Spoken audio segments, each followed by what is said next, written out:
Dr. Malvika Dahuja from Piyushika, a mental health guide. Welcome to our YouTube channel.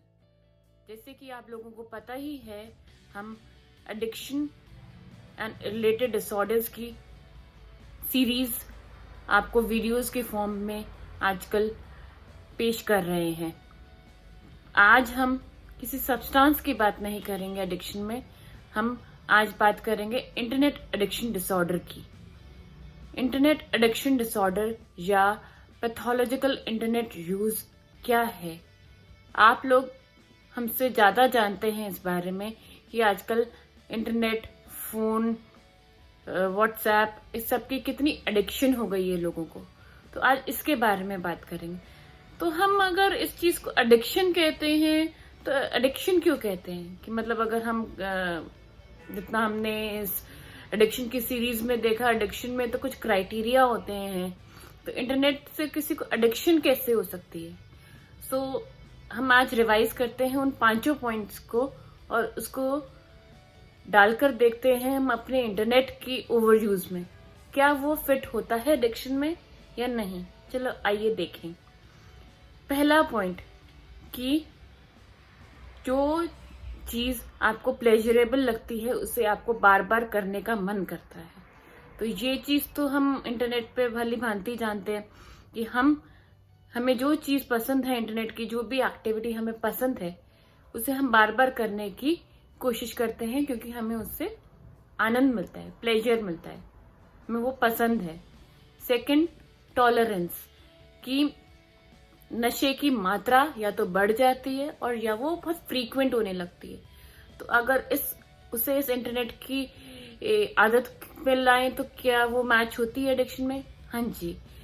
जितना हम internet use करने लगते हैं, each time हमारा रिवॉर्ड पाथवे एक्टिव होता है और हमारा मन करता है और देर तक हम इंटरनेट पे रहें और ज्यादा फ्रीक्वेंटली हम इंटरनेट को यूज करना शुरू करें या फोन को यूज करना कोशिश करें या व्हाट्सएप को यूज करें। थर्ड, किसी भी चीज को, किसी भी सब्सटेंस को छोड़ने पे विड्रॉल सिम्टम्स होते हैं क्राइटेरिया ऑफ डिपेंडेंस में। ऐसा ही इंटरनेट के साथ होता है। जैसे ही हम अपने आप को रोकने की कोशिश करते हैं कि हम इसको ओवरयूज ना करें, हमें घबराहट या क्रेविंग होने लगती है कि हम इसको और यूज करना शुरू करें और यूज करें। फोर्थ, चाहे हमें पता है कि सब्सटेंस के फिजिकल या साइकेट्रिक सीक्वल कॉन्सिक्वेंसेस क्या हैं, तब भी हम उसको नहीं छोड़ पाते। हमें मालूम है इंटरनेट के ओवरयूज करने से हमें आईज पे स्ट्रेन पड़ेगा, हमारी बैक पे पेन होगा, हमारे शेड्यूल में बिगड़ेगा, हमें फटीग होगी, हमें नींद नहीं आएगी, हमें उससे आगे फिर एसोसिएटेड साइकेट्रिक इश्यूज हो सकते हैं कि हम अलूफ हो जाएंगे, आइसोलेटेड हो जाएंगे, क्योंकि हम जब लोगों को उससे मिलेंगे नहीं, सिर्फ ऑनलाइन रहेंगे तो ऐसा ही होगा। इस सबको जानते हुए भी हम इंटरनेट को ओवरयूज करते हैं। फिफ्थ और लास्ट पॉइंट, नशा का सेवन या एडिक्शन आपको आपकी फंक्शनिंग में इम्पेयरमेंट देती है कि आप अपने लाइफस्टाइल को पूरी तरह कर नहीं पाते हैं, जॉब में आपको इश्यूज आते हैं, आपकी फैमिली लाइफ डिस्टर्ब होती है। तो ऐसा इंटरनेट के ओवरयूज से भी होती है कि हम जॉब पे ध्यान नहीं दे पाते हैं, अपनी फैमिली लाइफ को पूरी तरह, अपने डेली कोड्स को फुलफिल नहीं कर पाते हैं।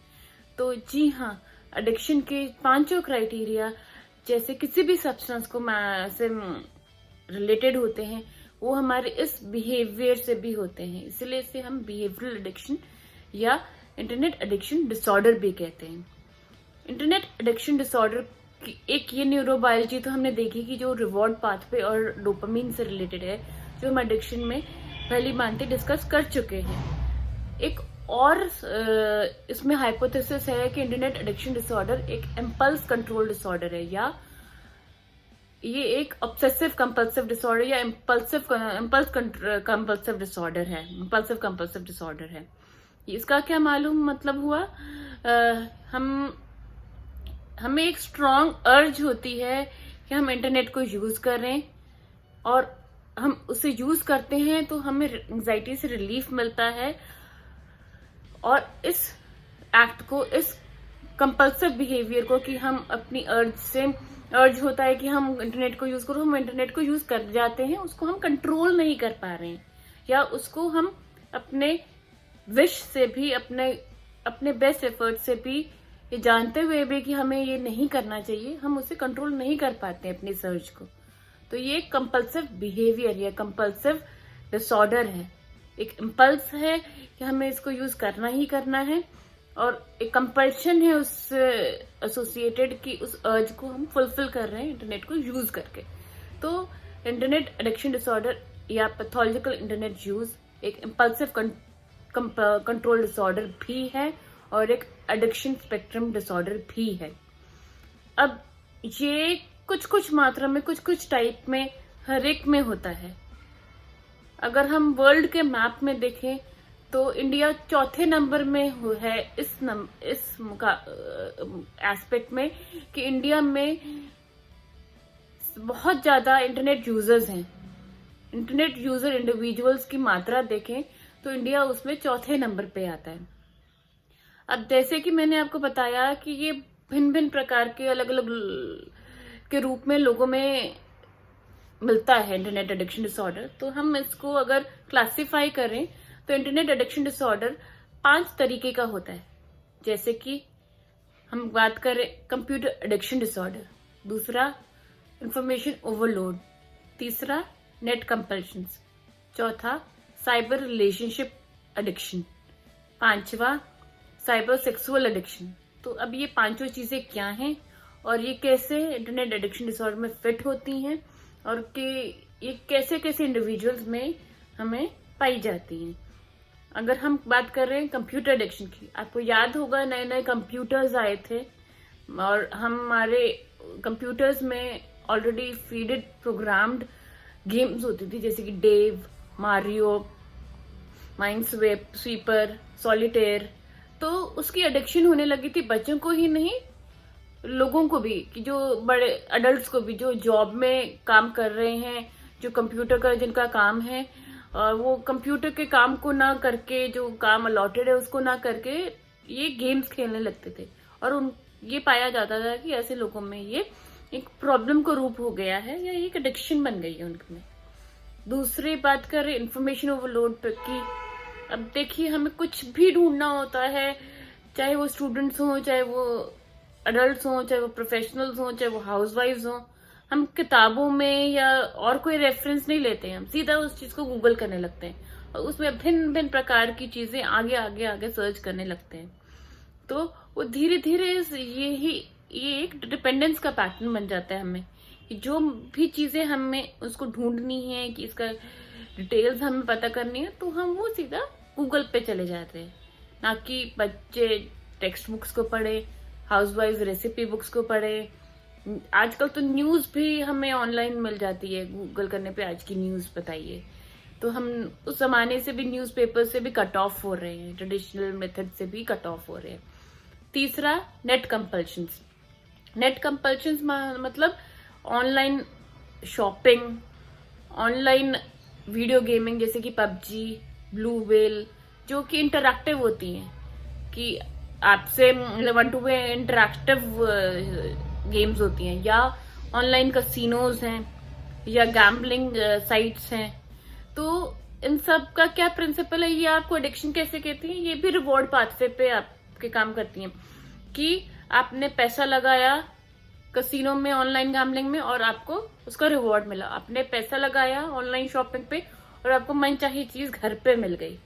या आपने इंटरेक्टिव सेशन से वो ब्लू व्हेल या पबजी गेम की खेली, तो उसकी धीरे धीरे एडिक्शन बन गई, उससे रिवॉर्ड मिला कि हमारे को पॉइंट्स मिल रहे हैं या हम उस लेवल को पार कर रहे हैं, तो उससे हमें एडिक्शन हो जाती है और धीरे धीरे हमें मॉनेटरी लॉस होने लगता है, लॉन्ग टाइम कॉन्सिक्वेंसेस में, कि हम गैम्बलिंग में पैसे हारने लगते हैं, या हम बहुत ज्यादा टाइम या मनी स्पेंड करने लगते हैं ऑनलाइन शॉपिंग पे।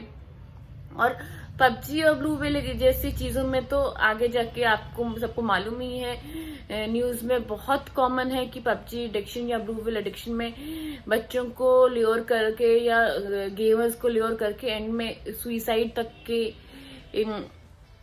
न्यूज आए हैं लोगों ने सुसाइड कर लिया कि गेम में ही ऐसा है कि लास्ट एक्टिविटी आपको ऐसा करना है कि आपको अपने आप को खत्म कर देना है। तो इस सब के बहुत ज्यादा कॉन्सिक्वेंसेस खराब होते हैं नेट कंपल्शंस के भी। अगर चौथे सब टाइप की बात करें, साइबर रिलेशनशिप डिसऑर्डर।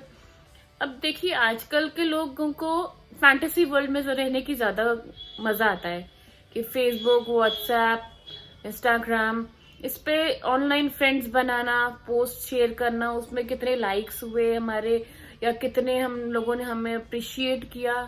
हम ऑनलाइन फ्रेंड्स को ज्यादा अहमियत देने लगते हैं अपनी फैमिली और रियल लाइफ फ्रेंड्स को छोड़कर। हम इस सब में लग जाते हैं और वो ये अडिक्टिव होने लग जाते हैं। इससे भी हमें रिवॉर्ड मिलता है कि हाँ, लोगों ने हमें अप्रिशिएट किया ऑनलाइन या लोग हमें लाइक कर रहे हैं। वो एक चीज एडिक्शन में चली जाती है क्योंकि वो भी हमें एक रिवॉर्ड दे रहा है कि हमें एक कंडीशनिंग दे रहा है कि हम उसको और करें। पांचवा सब टाइप साइबर सेक्सुअल डिसऑर्डर, जो कि पोर्नोग्राफी, स्टॉकिंग या इस सब से रिलेटेड होता है कि लोगों को उस सब के से भी रिलेटेड एडिक्शन डिसऑर्डर्स होने लगते हैं और वो उसके लाइफ टाइम कॉन्सिक्वेंसेस बहुत ज्यादा होते हैं कि जैसे मैरिटल डिस्कॉर्ड, लीगल इश्यूज में फंस जाना, साइबर क्राइम जैसी चीजों में इन्वॉल्व हो जाना। वो बहुत आगे कॉन्सिक्वेंसेस उसके बुरे हो जाते हैं। अब ये बात की मैंने मोटी मोटी 5 सब टाइप्स की। अब कुछ और भी टाइप्स की एडिक्शंस होती हैं जो इसी से रिलेटेड होती हैं, जैसे कि मोबाइल एडिक्शन, व्हाट्सएप एडिक्शन, या फिर हम कहें कि सेल्फाइटिस, कि पाउट करके हम क्लिक्स कर रहे हैं अपनी सेल्फीज और लोगों को पोस्ट कर रहे हैं व्हाट्सएप पे या इंस्टाग्राम पे या सोशल मीडिया प्लेटफॉर्म पे, किसी पे भी। तो उसकी भी एक आदत लग जाना, ये एडिक्शन होने लगती है कि हाँ, लोगों ने हमारे इस फोटो को इतना लाइक किया, इस तरह के पोज को इस तरह ऐसे लाइक किया, और उस चीज की भी उस रिवॉर्ड से, उस इंसेंटिव से हमें उस चीज को और करने का मन करता है। तो ये भी लोगों में बहुत ज्यादा एडिक्शन का पैटर्न बन चुका है। अब ये तो है कि इंटरनेट एडिक्शन डिसऑर्डर के सब टाइप्स की, या कैसे लोगों में ये प्रेवलेंट है और ये कैसे प्रेजेंट करते हैं। अब ये इसका सबसे बड़ा कारण क्या है कि ये लोग इंटरनेट एडिक्शन डिसऑर्डर की तरफ कैसे पहुंचते हैं, कि जो प्री मॉर्बिडली या साइकेट्रिकली थोड़े प्रोन होते हैं, उनकी पर्सनालिटी थोड़ी एग्रेसिव होती है, इम्पल्स कंट्रोल डिसऑर्डर कुछ और भी होते हैं, उनकी और टाइप के एडिक्शंस हैं और सब्सटेंसेस की एडिक्शन है। वो सेल्फ आइसोलेटेड रहते हैं, उनको लोगों से मिलने में कॉन्फिडेंस नहीं रहता, तो वो ऑनलाइन उस चीज को फुलफिल कर पाते हैं। जो डिप्रेसिव लोग होते हैं, एंक्शियस होते हैं, जिन्हें सोशल फोबिया होता है, या ऐसे लोगों को कि ये ट्रिगर होते हैं, रीजंस होते हैं कि ऐसे लोग इंटरनेट एडिक्शन डिसऑर्डर के प्रोन होते हैं, और वाइस वर्सा। ऐसे लोग इंटरनेट एडिक्शन के डिसऑर्डर के साथ साथ उनमें साइकेट्रिक कोमॉर्बिडिटीज इन रूपों में मिलती है हमें साइकेट्रिक ओपीडीज में। अब आजकल का जमाना है 4G और फास्ट इंटरनेट का, तो ये भी बहुत बड़ा रीजन है कि हर कोई इंटरनेट यूज करने लगा है और धीरे धीरे उसका एडिक्शन उनको बन जा रहा है। और अगर हम कहें कि आजकल की लाइफस्टाइल में छोटा हो या बड़ा हो, सबको फोन चलाना आता है, फोन की सारी डिवाइस चीजों को ऑपरेट करना आता है, पेरेंटल कंट्रोल थोड़ा सा हट गया है बच्चों पे भी। तो लोगों को हर फॉर्म में बहुत सारे रीजंस हैं, बहुत सारे फैक्टर्स मल्टीफैक्टोरियली लीड करता है इंटरनेट एडिक्शन डिसऑर्डर पे। अगर हम बात करें कि ऐसे लोगों को हम फिर कैसे मैनेज करें, या ऐसे लोगों को कैसे हम आइडेंटिफाई करें अपनी पब्लिक लाइफ में, हम अपने सोसाइटी में ऐसे लोगों को ढूंढें कि ये इंसान पूरी तरह एब्जॉर्ब्ड है इसमें, इस चीज से इसको लॉस हो रहा है और उससे एसोसिएटेड इसको फिजिकल और साइकेट्रिक कॉम्प्लिकेशंस आ रही हैं। फिजिकल कॉम्प्लिकेशंस क्या आएंगी ऐसे इंसान में? अब स्क्रीन टाइम ज्यादा होगा तो आई पे स्ट्रेन होगा, फटीग होगा, नेक पेन होगा, बैक पेन होगा, पोस्चर खराब होगा, बैठे बैठे इंसान सारा कुछ कर रहा है और बाहर जा नहीं रहा है इंटरनेट एडिक्शन की डिसऑर्डर की वजह से, कि पूरी लाइफ एक इंटरनेट पे रह रही है और कुछ फिजिकल एक्टिविटी है नहीं, तो इंसान ओबेसिटी की तरफ चला जाता है। और उसके अलावा इंसान को क्या क्या होने लगता है कि स्टिफनेस होने लगती है हाथों पैरों में, झंझनाहट सी होने लगती है कि इतनी देर टाइप करते रहे या चीज़ों को सर्व करते करते इंसान की एक चीज़ होती है कार्पल टनल सिंड्रोम, वो होने लगती है। तो ऐसी चीज़ों से हमें फिजिकल कॉम्प्लिकेशंस भी पता चल जाती है इंसान की कि ये इसे हार्म कर रहा है, या साइकेट्रिक कॉम्प्लिकेशन, इसकी नींद में गड़बड़ आ रही है, इसके एकेडमिक्स में डिक्लाइन आ रहा है, ये पढ़ नहीं पा रहा है, जॉब पे परफॉर्म नहीं कर पा रहा है, ये पूरे दिन इसमें ही लगा रहता है। इसकी वजह से इसकी एसोसिएटेड साइकेट्रिक कोमॉर्बिडिटीज आने लग गई हैं कि डिप्रेसिव होने लगे, अपने में रहता है, एंग्शियस रहता है, लोगों से घुलता मिलता नहीं है। तो ये चीजें हम पहचान पाएंगे हम आम लोगों में, सोसाइटी में, तो हम उन अवेयरनेस क्रिएट कर पाएंगे कि आपको एक टाइप की एडिक्शन हो गई है। Kindly seek help from your psychiatrist so that they can help you out in a holistic manner. आपकी बात को सुने वो, ताकि वो आपकी जड़ तक आपकी प्रॉब्लम को सॉल्व कर पाए, चाहे वो मेडिसिन के रूप में हो, चाहे वो आपको साइकोथेरेपी के फॉर्म में हो, जो भी आपके लिए बेस्ट हो वो इंसान, वो साइकेट्रिस्ट आपके लिए कर पाए। इसीलिए हम लोग आपके लिए हैं। आई होप आप लोगों को कुछ नॉलेज हुई होगी इंटरनेट एडिक्शन डिसऑर्डर के बारे में, और ये आप अपनी लाइफ में इम्प्लीमेंट करेंगे और उससे हमें आगे हेल्प मिल पाएगी सबको। सो this was my motive for putting this video on this YouTube channel. Thank you for hearing me patiently. Kindly like this video, share this video as far as possible to everybody you know, and kindly subscribe to our YouTube channel. Thank you.